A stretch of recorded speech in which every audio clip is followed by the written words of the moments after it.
So you're wondering how to make the most of the space in your tiny bedroom, especially now that all of us are in quarantine and spending all our days in our houses and in our bedrooms. So I thought I'd give you guys a little tour of my tiny bedroom / YouTube studio to maybe give you guys a little inspiration to make your space a little bit more multifunctional, especially if you are a creative like me. So just a little context on me.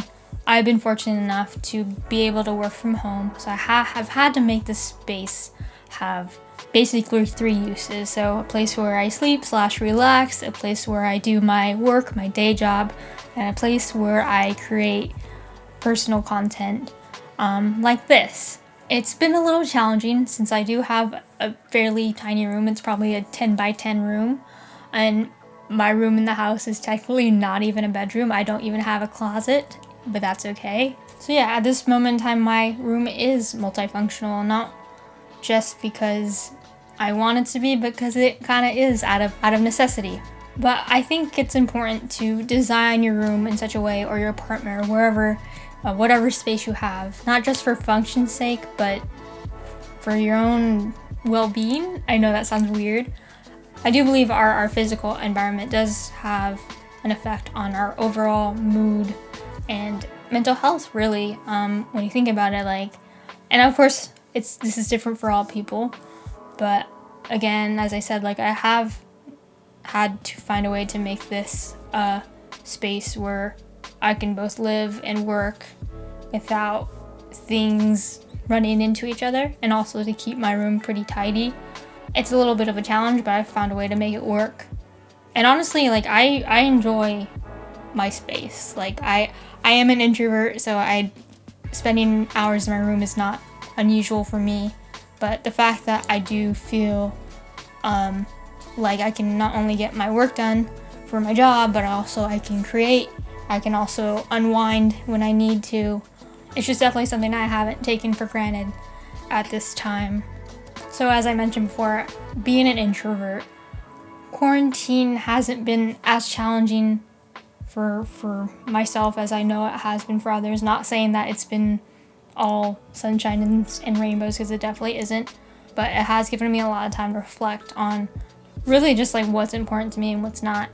And I know you're thinking what does this have to do with your physical space? And really, since this is really all I see day in and day out, I need to find a way to align it with what I'm doing at the moment, in terms of obviously after work, but also creating content. And not just that, I've also done photo shoots in my room. I'm also starting to play the guitar again. I'm learning how to DJ. I'm learning how to do all these things and doing all these things within this space, and just to make it as conducive as it can be, so that I can do all those things, is super important. And of course, I miss the luxuries of going out and seeing friends and going to restaurants. I mean, I think we all do. But I think it's comforting, and I think it's a little rewarding to know that I've been able to cultivate a space here for myself that I feel content in for the time being, and I have, had moments of joy in, and I think that's super important. And and it's something as simple as making your room a place where you do feel comfortable, and you do feel creative, you do feel inspired. And of course, it's not every day is just the most productive day, because that's also a conversation we can talk about later. But just knowing that I have created this space for myself to do all those things is really nice. No matter how big or small your space is, I encourage you to personalize it and customize it to best fit not only your needs, whether you're working from home, or you're a YouTube creator, or whatever that is, but also for your comfort. Or maybe you just change up your room because you need a little bit of a change of scenery, and I think a lot of us can use that right now. If this video was at least somewhat helpful to you, please consider hitting that like button, subscribing, and if you want to get to know me a little bit more, I am on Instagram, Twitter. I actually do post a little bit more on TikTok. That's kind of fun. That's what I've been getting into during this quarantine. And thank you for watching. I'm Marissa Roxas. I'm a filmmaker from San Diego, California, and I hope to help you put self-love first. All right, take care.